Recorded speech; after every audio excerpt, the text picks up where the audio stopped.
Meus irmãos, convido a todos, vamos dar início ao nosso EBD.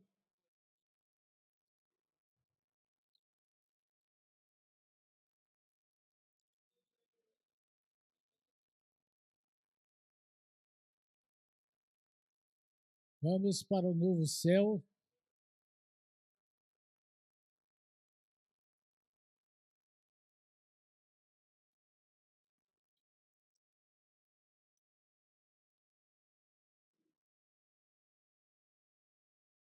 Hoje é a última lição sobre Apocalipse.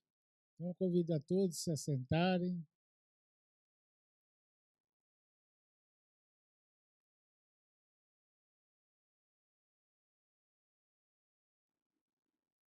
Eu prefiro a nova terra aqui, né? Mas a gente tem que almejar a nova terra lá do céu. Deus abençoe.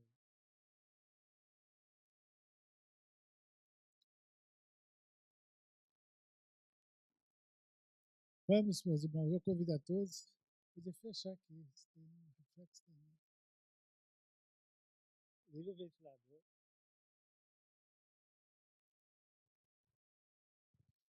Estamos iniciando a nossa EBD. Hoje nós vamos falar o último assunto sobre o Apocalipse. Durante todo esse tempo que nós estudamos, nós vimos no livro de Apocalipse os vários eventos que vão acontecer nos últimos tempos. Como está escrito na palavra de Deus, tudo que nós vamos passar e para onde nós vamos. Então, assim, quando nós estudamos esse assunto, um assunto tão significante, assim, nos alegra saber que nós temos um lar celestial. Vamos orar ao nosso Deus. Pai bendito, graças te damos por essa manhã. Oramos, Senhor, para que o Senhor fale aos nossos corações e a cada dia, Senhor, nos acrescente mais conhecimento de Ti. O Senhor fala nos nossos corações nessa manhã, que nós possamos entender um pouquinho do que o Senhor deixou escrito e que nos atemos somente nas Sagradas Escrituras. Oramos assim no nome do Senhor Jesus. Amém. A lição, meus irmãos, todas as doutrinas que nós estudamos, tudo que nós vislumbramos nesses últimos domingos, vai chegar nesse ponto. Nosso Salvador, Jesus Cristo, para todos sempre. Como nós estudamos no amilenismo, os eventos que acontecem tudo ao mesmo tempo, que é a ressurreição, o arrebatamento e também o Armagedon, e logo depois o juízo final, e assim estará consumado. Aquilo que Jesus falou lá na cruz. Para nós fazermos assim um breve resumo de tudo que nós vimos, então eu preparei um slide aqui e também pedi licença aqui para o reverendo Sebastião. Ele ajudou a montar isso aqui, praticamente foi ele que montou esses slides, mas é um slide assim que nos ajuda a ter essa visão global de tudo que vai acontecer. Vejam comigo então, prestem atenção ali no slide. Nós estamos hoje, vida humana. Nascemos, a estrelinha é sobre nascer, e também morreremos. Alguns ainda, quando Jesus virá, serão glorificados, terão seu corpo glorificado. E aí nós teremos os mortos no estado intermediário. Os vivos que ainda estão aqui, estão naquela linha do já e ainda não. Estão caminhando, esperando a segunda volta de Jesus Cristo. Então, quando a pessoa morre, ele acontece duas coisas. Primeiro, ou eles vão para o paraíso, os crentes que são salvos em Cristo Jesus, ou eles vão para o inferno, o lugar provisório. E ali eles estarão ali então até na época da ressurreição geral. Nesse período, meus irmãos, nós estamos que eles, os mortos, estão no estado intermediário, nós, os vivos, estamos nessa questão do já ainda não. E nesse período nós teremos o quê? Os sinais da vinda de Cristo. Quantos sinais a gente já está vendo no horizonte sobre isso? Teremos também a grande tribulação, teremos também a apostasia, teremos também o anticristo e o Armagedon. E, por final, Jesus volta, a parousia. Jesus, lá nos céus, está ali com os seus santos, ele volta com os seus anjos. Está tranquilo até agora, né? Tudo bem? Então vamos caminhar um pouquinho. E aí, o que vai acontecer quando Jesus volta? Vai ter então a grande batalha do Armagedon e a ressurreição geral. O que é essa ressurreição geral? O que vai acontecer?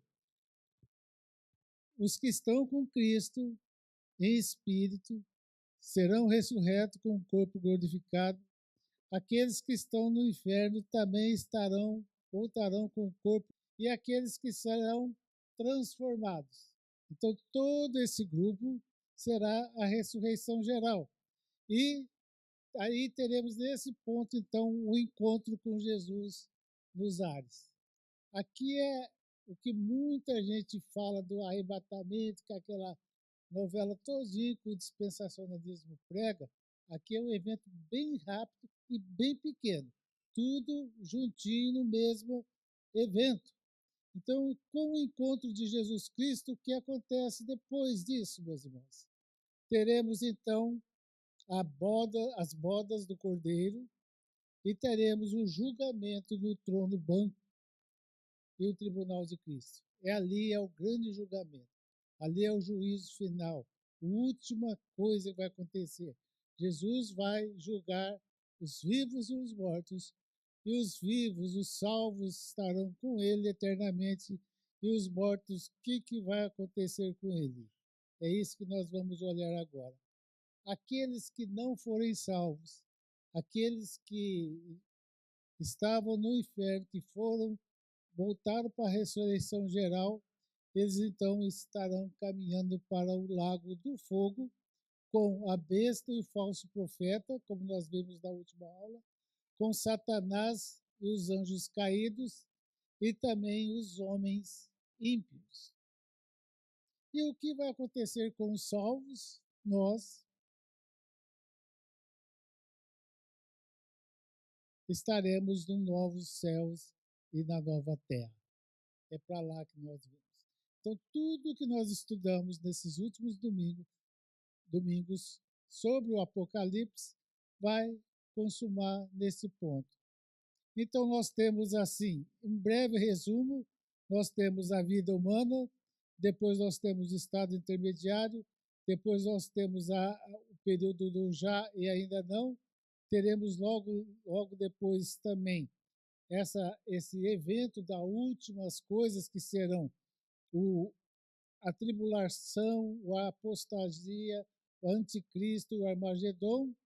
Depois nós teremos aí a parousia, quando Cristo volta com os seus, teremos o grande julgamento, o julgamento final do trono branco, e os salvos estarão com Cristo nos céus. Vocês lembram que era tudo isso que vocês estudaram juntinhos aí durante todo esse período? Está tranquilo até agora? Vocês estão comigo? Bom, chegamos na Terra. O que vai acontecer? O que nós vimos até agora, então, meus irmãos? Dessa maneira, a sua vinda será acompanhada de ressurreição geral, juízo final e o fim deste mundo, mas iniciará os novos céus e a nova terra.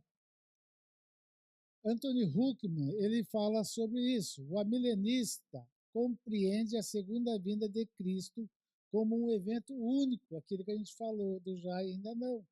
Não um evento que envolva duas partes. Por quê? Quando a gente olha as outras linhas, como o pré-dispensacionalismo e as outras linhas do pré-tribulacionismo, eles veem que Vai ter o arrebatamento, depois vai ter os 1000 anos, o milênio. Então, assim, Jesus depois volta de novo. Então, teria assim, toda essa sopa de fórmulas. E aqui no amilenismo, no nosso entendimento, é um evento único. É uma coisa só. Na hora da volta de Cristo, então, haverá uma ressurreição geral, tanto de crentes como incrédulos, e após a ressurreição, os crentes que ainda estiverem vivos serão transformados e glorificados, como eu falei ali no slide para os irmãos. Esses dois grupos, crentes ressurretos e crentes transformados, ambos com os corpos glorificados, serão então levados para nuvens para encontrar com o Senhor Jesus nos ares. Após esse arrebatamento de todos os crentes glorificados, o Senhor Jesus completará a sua descida e conduzirá o juízo final. Após o juízo, os incrédulos serão entregues à punição eterna e os santos estarão com Jesus para a vida eterna nos novos céus e a nova terra. E aí nós teremos então os novos céus e a nova terra. Como será a aparência disso, meus irmãos? Como será a aparência daquilo que e da onde nós iremos? Como será a realidade? Como serão as mudanças que ocorrerão tanto com as pessoas e também com o mundo em si? Como será isso? Essa aparência da nova criação, então nós podemos ver já lá em Isaías, ele profetizando isso aí. Isaías, capítulo 5, versos 17, capítulo 66, verso 22, diz assim: Pois eis que eu crio novos céus e nova terra, e não haverás lembrança das coisas passadas, jamais haverá memória delas, porque como novos céus e a nova terra que hei de fazer estarão diante de mim, diz o Senhor. Assim há de estar a vossa posteridade e o vosso nome. Apocalipse 21, 1 diz assim: Vi novo céu e nova terra, pois o primeiro céu e a primeira terra passaram, e o mar já não existe. Então, quando nós olhamos da última aula que nós falamos, que são 7 histórias que vão se complementando, para o quê? Para a gente chegar no último capítulo de Apocalipse, e já no último capítulo de Apocalipse, o que vai apontar? Que nos outros, assim, bem levinho apontou, mas aqui vai apontar para esse novo céu e nova terra. Como será, meus irmãos? O que nós temos na Bíblia está registrado lá no capítulo 21 de Apocalipse, se os irmãos quiserem acompanhar ou acompanhar aqui mesmo na tela. Capítulo 21 de Apocalipse, versos de 1 a 8. Diz assim a palavra do nosso Deus: Vi novo céu e nova terra, pois o primeiro céu e a primeira terra passaram, e o mar já não existe. Vi também a cidade santa, a nova Jerusalém, que descia do céu, da parte de Deus, ataviada como noiva, adornada para o seu esposo. Então ouvi grande voz vinda do trono, dizendo: Eis o tabernáculo de Deus com os homens. Deus habitará com eles. Eles serão povos de Deus, e Deus mesmo estará com eles. Ele lhes enxugará dos olhos toda lágrima, e a morte já não existirá. Já não haverá luto, nem pranto, nem dor, porque as primeiras coisas passaram. E aquele que está sentado no trono diz: Eis que faço novas todas as coisas. E acrescentou: Escreve, porque estas palavras são fiéis e verdadeiras. Disse-me ainda: Tudo está feito. Eu sou o Alfa e o Ômega, o princípio e o fim. Eu, a quem tem sede, darei de graça da fonte da água viva. O vencedor herdará essas coisas, e eu lhe serei Deus, e ele me será filho. Quando, porém, aos covardes, aos incrédulos, aos abomináveis, aos assassinos, aos impuros, aos feiticeiros, aos idólatras e a todos os mentirosos, a parte que lhes cabe será o do lago que arde com fogo e enxofre, a saber, a segunda morte. Em suma, meus irmãos, nós temos essa visão do que vai acontecer. Nós temos essa visão da nova terra. E isso nos enche de muita alegria, porque a promessa que Jesus vem fazendo, a promessa da história da redenção por toda a Bíblia, vai apontar para isso. Novo céu e nova terra. Então, quando nós lemos esse capítulo aqui, esses 8 primeiros versículos do capítulo 21 de Apocalipse, nós encontramos 6 características do novo céu e da nova terra. A primeira característica, a aparência do novo céu e da nova terra. A capital do novo céu e da nova terra. A suprema realidade do novo céu e da nova terra. As mudanças no novo céu e na nova terra. Os moradores no novo céu e na nova terra. Os excluídos no novo céu e na nova terra. É isso que nós veremos a partir de agora. Como será então essa aparência? Como será a nova terra? A primeira coisa que nós podemos e devemos observar, meus irmãos, que nesse contexto, novo céu e nova terra vai ser um grupo só. Não teremos mais Deus habitando nas alturas e os homens aqui nessa terra. Todos farão parte de um grande conjunto onde serão todos juntos, tanto Deus como também as pessoas salvas em Cristo. Veja o que o verso fala: vi um novo céu e nova terra. O profeta Isaías já havia profetizado. O novo quer dizer o quê? Comunica uma ideia de algo que é novo, mas porém que tem já a origem do antigo. Por quê? Nos aponta, nos remete o que era o Éden.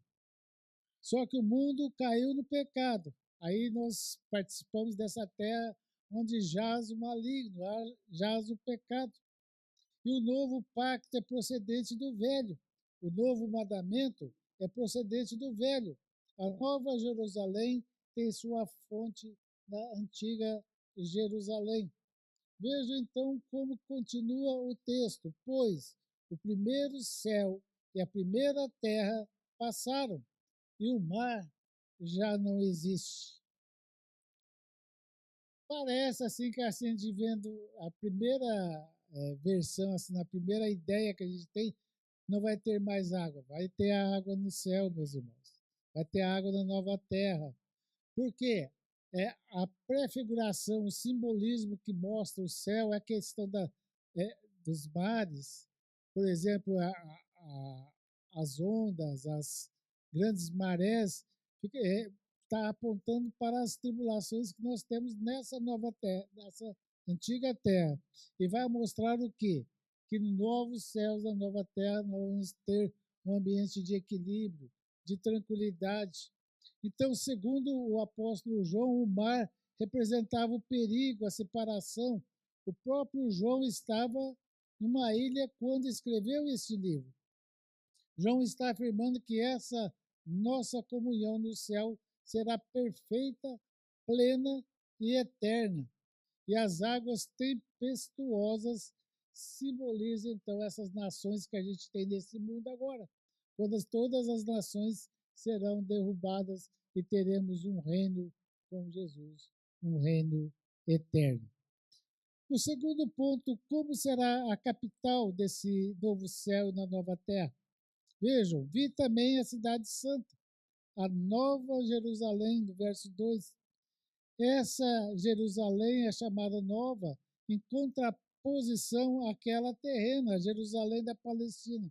E é chamada santa porque é separada, não vai ter mais pecado, não vai ter mais violência, não vai ter mais guerra, vai ser um povo unido em torno do nosso Salvador Jesus Cristo, que descia do céu. Vejam, a Jerusalém, a nova Jerusalém, vai descer do céu, da parte de Deus, ou seja, ela tem origem aonde? No próprio Deus, no próprio céu, e ataviada como noiva adornada para o seu esposo. A raiz da palavra em português para cosmético, a noiva, foi amada, comprada, consolidada, consolada, restaurada e glorificada pelo Cordeiro de Deus. É esse o nosso Senhor e nosso Salvador. E isso, meus irmãos, foi Cristo quem purificou. Foi pela morte e pelo seu sangue e apresentou como a si mesmo, sem mácula, perfeita, para a honra e glória dele. A terceira característica que nós vemos, a suprema realidade do novo céu e da nova terra. Vejam, então, ouvi grande voz vinda do trono, dizendo: Eis o tabernáculo de Deus com os homens. A nossa intimidade com Deus hoje é impossível em um mundo onde o pecado jaz. Mas no novo céu, na nova terra, nós vamos ter o quê? Deus habitando no meio de nós. Cristo habitando no meio de nós. Nós teremos o quê? Aquilo que apontava lá no Antigo Testamento, lá no Éden, Adão caminhando com Deus. Agora nós vamos ter a nova terra, todos os homens em comunhão com Deus, com um templo, com os santos dos santos, porque Deus vai habitar conosco. Jesus vai habitar conosco. Vejam, meus irmãos, o templo em Jerusalém possuía igualmente o lugar sagrado atrás da cortina como habitação de Deus. Mas Deus é o seu povo e viviam debaixo do mesmo teto. Quando Jesus veio, ele quê? Ele habitou entre nós, ele tabernaculou entre nós, literalmente. Ele estendeu a sua tenda entre eles. Assim será a nova Jerusalém, onde Deus e o seu povo viverão juntos em perfeita harmonia. Lembre-se do Éden, lembre-se do jardim, aponta para isso. E quais as mudanças que nós vamos ter no novo céu e na nova terra? Ele enxugará dos olhos toda lágrima. As lágrimas representam tristeza, tragédias, todo mal. Não haverá lágrimas de infortúnio, lágrimas sobre um amor perdido, lágrimas de remorso, lágrimas de arrependimento, lágrimas pela morte de entes queridos ou lágrimas por qualquer motivo. Porque lá não vai ter pecado, não vai ter sofrimento. Lá nós vamos ter uma vida com Deus. Teremos trabalho? Tudo leva a crer que teremos trabalho. Trabalharemos no céu. Lá terá adoração? Adoraremos a Deus lá no céu, na nova terra. E continuando, então, nós vemos que não haverá luto. Uma coisa que a gente pode ver, lá não terá morte. Ninguém morre mais lá no céu. A maldição da existência humana não existirá mais. A morte, como disse o apóstolo Paulo, foi tragada pela vitória. Tanto Satanás, que tinha o poder da morte, quanto a própria morte foram lançados no lago do fogo. E aqui é só para lembrar os irmãos. Muita gente fala que Satanás vai ser o chefe do inferno. Não vai ser. Ele vai ser lançado igual todo mundo. Todos estarão ali perdidos eternamente. Deus é soberano, ele governará todas as coisas, como veremos logo à frente. Hoje a gente pode falar que o mundo jaz no maligno. Satanás está aí para perverter as pessoas, as nações. Vejam também que o texto fala: nem pranto, nem dor, porque as primeiras coisas já passaram. Sofrimento que produzem luto não existirão mais. Essa realidade gloriosa está lá em Isaías, capítulo 53, de versos 3 a 5.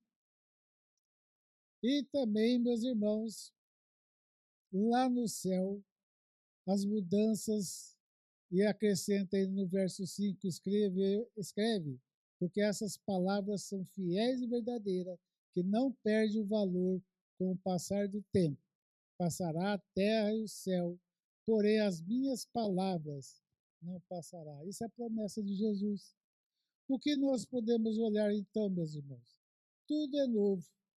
Tudo indica que nesse novo céu e nova terra, muitas coisas serão mudadas e teremos muitas coisas.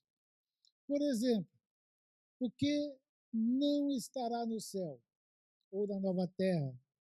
O que não estará incluso ali? Por exemplo, a gente não vai ter lágrimas, a gente não vai ter tristeza, nós não vamos ter morte, nós não vamos ter dor, nós não vamos ter trevas, não teremos pessoas ímpias, não teremos pecado, não teremos o que mais? O sol e a lua, porque o próprio Cristo iluminará toda a nova terra, e a maldição do pecado também não teremos mais. E o que nós teremos no céu, meus irmãos? De acordo com o texto, teremos a união de todos os santos, teremos o rio da água da vida, teremos o fruto de cura, teremos o Cordeiro de Deus, teremos a adoração, teremos as bodas do Cordeiro e a sua esposa, e veremos a face de Deus. E, por fim, o sol da justiça. É isso que nós teremos no céu. É isso que nós veremos Deus eternamente. Disse-me ainda, tudo está feito. Isso aqui é Jesus falando e cumprindo o que ele havia prometido, o propósito da redenção. Eu sou o alfa e o ômega, o princípio e o fim. Eu, a quem tem sede, darei de graça da fonte da água da vida. Da água da vida, perdão. Essas palavras são uma recordação das palavras de Jesus lá na cruz. Tudo está consumado. Tudo foi feito.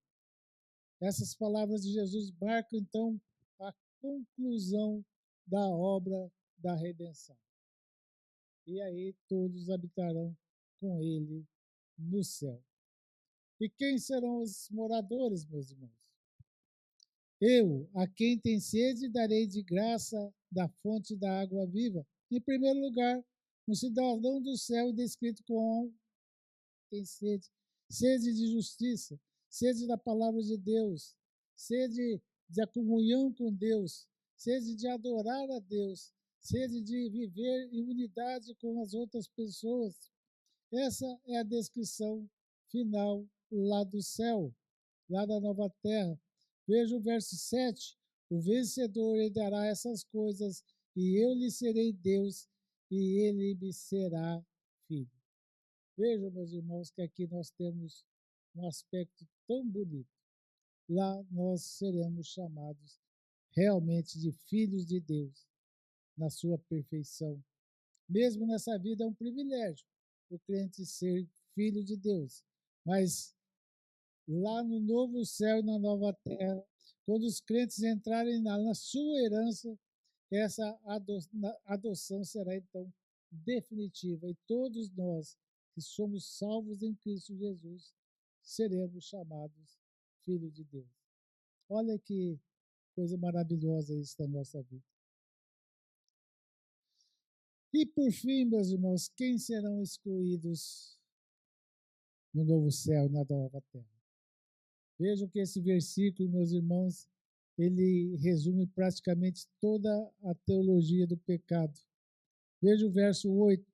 Quando, porém, aos covardes, aos incrédulos, aos abomináveis, aos assassinos, aos impuros, aos feiticeiros, aos idólatras e a todos os mentirosos, a parte que lhe cabe será no lago que arde com fogo e enxofre, a saber, a segunda morte. Veremos agora brevemente como serão, quem são essas pessoas. Os covardes, quem são aqueles? são aqueles que não são firmes em suas convicções, aqueles que não tiveram coragem de sofrer por Cristo, aqueles que não tiveram coragem de sofrer pelo Evangelho, aquelas pessoas que não têm o Evangelho como fonte da sua salvação, que não têm Cristo como fonte da sua salvação. Quem são os outros? Incrédulos. Parte dessa mesma premissa. Essas pessoas se assemelham aos covardes. São aqueles, então, que não creram no Evangelho, não creram na salvação, não creram na história da redenção, não creram nessa vinda de Jesus, na salvação, quando Jesus morre pelos nossos pecados e nós somos, então, mudados, somos novas criaturas em Cristo Jesus. Antes éramos mortos espiritualmente e agora nós estamos vivos porque o Espírito Santo habita em nós. Quais são os outros povos, meus irmãos? Vejam, os abomináveis são aqueles que perderam a vergonha, pudor e se entregaram abertamente ao pecado e aos vícios do mundo. O reverendo fez até uma alusão bem interessante aqui, no final do capítulo 1 de Romanos. São aqueles o quê? Que continuam no pecado, continuam no pecado, e então Deus deixa eles, solta a corda, deixa eles viver as suas próprias abominações. São aqueles que abraçam o que Deus abomina. São aqueles que estão pervertidos, são os assassinos e tantos outros grupos. Outro grupo que nós podemos ver, os impuros, que significa pornos. É a raiz da pornografia e as suas ramificações. E isso, o mundo está coalhado pela indústria da pornografia. É outra razão que nós olhamos também no sermão de hoje. O que nós estamos fazendo longe dos olhos dos nossos entes, das pessoas? Mas Deus está olhando a cada um de nós. Tudo que nós fazemos, tudo que nós agimos, como nós procedemos nos nossos afazeres diários, como nós procedemos nas nossas casas, como nós procedemos quando estamos com o computador ligado. Devemos ter muito cuidado isso, meus irmãos. A depravação moral está chegando a limites quase assim insuportáveis. É só olhar. É só olhar ao redor. É só ligar a televisão, né? Só ligar a televisão. Outro grupo, os feiticeiros. Quem são esses? É um adjetivo que significa dedicado a artes mágicas, é usado como substantivo feiticeiro, especialmente aquele que usa drogas, porções e feitiços que para ficar em alvo, ou muitos outros também que buscam a necromancia e tantas outras espiritismos e tantos outros ismos por aí. Também nós temos os idólatras, são aqueles que adoram os seus deuses, deuses de pedra, de ouro, suas casas, seus empregos. Paulo escreve que a idolatria e feiticeira são obras da carne. O apóstolo João, portanto, diz que os idólatras ficarão fora dos portões da Nova Jerusalém. Isso é uma importância muito grande para nós, chamar a nossa atenção. Mentirosos. Tem tanta gente mentirosa por aí, meus irmãos. O diabo é o pai da mentira. E aqueles que procedem assim tornam-se os seus seguidores no lago do fogo. Vivemos em uma sociedade caracterizada pela mentira, propaganda falsa, balanças erradas, produtos adulterados, comércio pirata, sonegação, conchavos políticos inescrupulosos e acordos escusos. Quem já não viu isso? É só olhar em volta da gente, né? Nos nossos trabalhos, nos nossos afazeres, nos nossos dia a dia. E por fim, em contraste com a eterna bem-aventurança dos justos, os ímpios sofrerão o tormento eterno no inferno. E uma pergunta que devemos fazer para nós nessa manhã: Onde você quer passar a eternidade? Aonde? Pense um pouquinho sobre isso.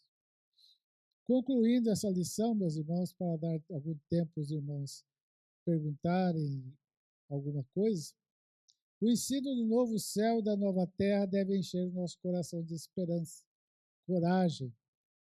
Aqueles que focalizam as glórias do céu podem suportar qualquer coisa, suas dores, angústias, doenças, como Paulo fala lá em 2 Coríntios 4,17, porque a nossa leve e momentânea tribulação produz para nós eterno peso da glória, acima de toda a comparação. E também para os crentes, o novo céu e nova terra será um universo de felicidade eterna, na gloriosa presença de Deus. E para os incrédulos, a perdição eterna. E Ersby, ele fala justamente sobre isso, sobre esse verso. O mundo considera os cristãos fracassados, mas na verdade, os não salvos é que são os fracassados. Amém?